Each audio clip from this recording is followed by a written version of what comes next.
আমরা এই মুহূর্তে আলমগঞ্জের বোধন শ্যামা পুজোর মণ্ডপের সামনে দাঁড়িয়ে আছি। এইখানে মণ্ডপটি খুব সুন্দরভাবে শিল্পিত আকারে সাজিয়েছেন। এই ক্লাবের সদস্যকে আমরা পেয়ে গেছি।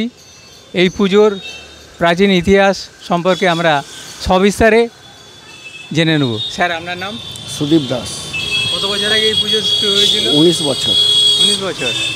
এবারে কি আপনার কোনো থিম আছে? হ্যাঁ, এটা হচ্ছে ঘট। এটা এই জায়গাটার নামটা ভুলে গেলাম যে কী ঘট।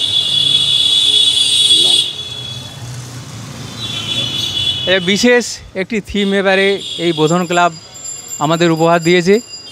তো এখানের পাশাপাশি যে সমস্ত দোকান আছে, ব্যবসায়ী আছে, ব্যবসাদার আছে, তারাই এই আর্থিক সহযোগিতায় এই পুজো চলেছে।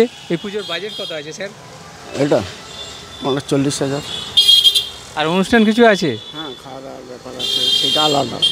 মোটামুটি 70-80 টাকা খরচা আছে।